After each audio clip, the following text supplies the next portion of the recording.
The Nether update is going to be a very exciting update when they release it. And there's a lot of stuff that has been added in the game, but there's also stuff that some people still want to be added.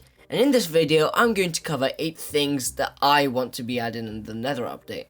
Now, bear in mind that I have seen a lot of these videos, and most of my ideas aren't inspired from ideas that other YouTubers have, but some of them take inspiration, but they all are kind of different. So, let's get into this video.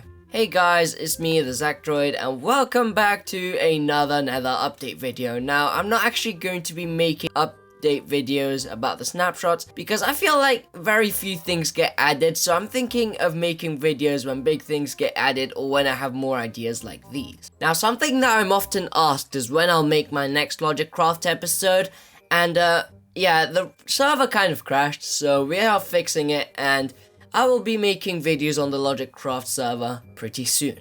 Now, you may notice that the audio quality from my last video has improved. This is because I have found a new microphone solution, and hopefully one day I will have a proper XLR setup, so expect to see improvements over time. Now, let's get into this video.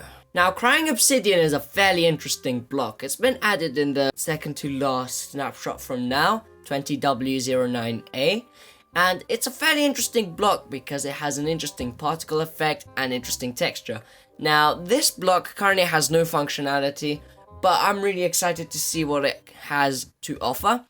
But because of its cool particle effect and because it is a kind of obsidian, it gave me an idea for a possible biome suggestion. Now, bear in mind that the developers never said they were going to make a new biome, but they did say that they would do it if there was nothing else to work on and if it was upvoted enough on the feedback site. So I'm not thinking this is gonna ever happen, but this would be a cool project to work on nonetheless once this update comes out, because why not?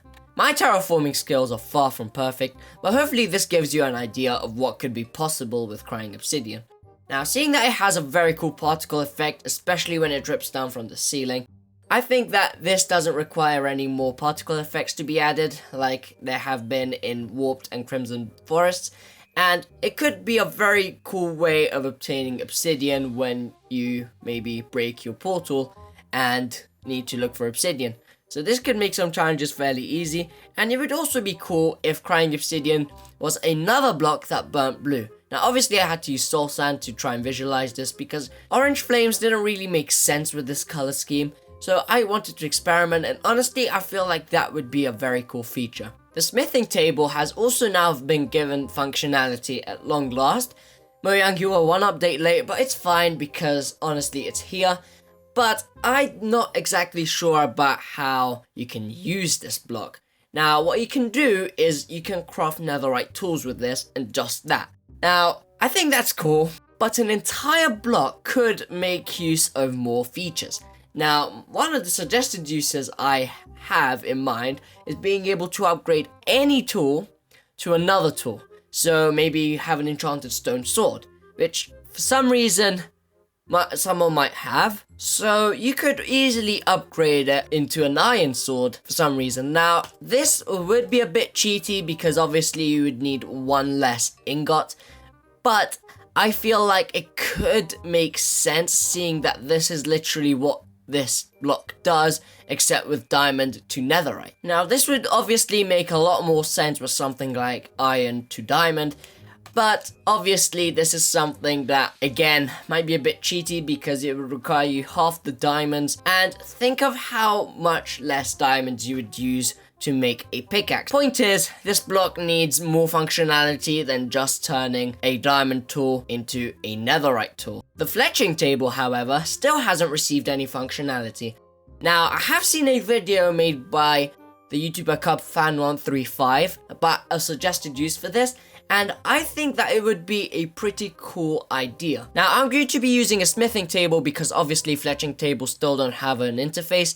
So what you could do is put a arrow and a potion, and with the power of video editing, this will give you a tipped arrow. Now, this would be a pretty cool feature because this would require you not to use Dragon's Breath, and it might make things more similar to the Bedrock version of the game, where Dragon Breath isn't required to make tipped arrows. Now this would be pretty cool, and something else you could do is put an arrow and a piece of glowstone dust to give you spectral arrows. Then again, this also does sound a bit cheaty, but it does make things a little easier for the Java version of the game in terms of making tipped arrows. In Minecon Live 2019, Mojang said that they were going to be adding bastions for the piglins to live in. Now, obviously, this isn't a thing yet, and I'm not sure if it will be, but this is basically a watchtower, but for piglins. Now, you'll see that outside there's going to be a piglin pen, which makes sense because hoglins and piglins are, in a sense, related to each other because they are an ecosystem. When you go indoors, you'll see a kind of worktop setup, making use of the invisibility tag on armor stands.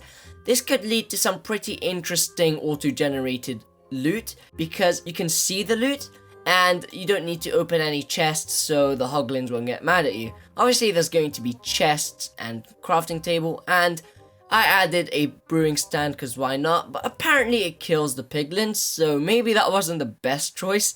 Now the loot on the worktops would auto-generate, but it would be stuff that you could barter with piglins, so then stuff wouldn't be too easily obtainable. Looking in the chests, you would get similar loot to the same things that you would get from a piglin, but something interesting that could be added is a map that leads you to the nearest fortress. Now obviously maps don't work well in the Nether because they just show you the bedrock ceiling, but I feel like this could be improved, or at least an X that marks the spot could be implemented, so then you could find a fortress more easily if you stumbled across a bastion. Coming up one floor, this would be the common room for the piglins. So there's going to be a imprisoned wither skeleton and a target block, so then piglins could just have fun. And something cool that could be added is the functionality for piglins to shoot at the nearest target block they see.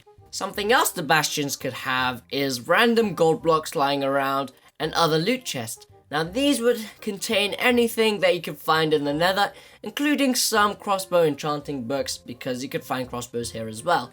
And over here, we can find other stuff, but we could also find obsidian, so this could be another source of obsidian, and a source of spectral arrows because most people don't craft those. On top of the roof though lies the real prize, the pile of gold blocks. Now because breaking gold blocks irritates piglins, this would be a very hard thing to do. And another thing that would be cool to have is piglins would be aggressive towards you whether you were wearing gold armor or not whenever you came into close proximity of a bastion. One of the more interesting building blocks that has been added in the Nether update is the basalt block. Now I really like this block, it's one of my new favorite blocks, and this block I feel has so much potential.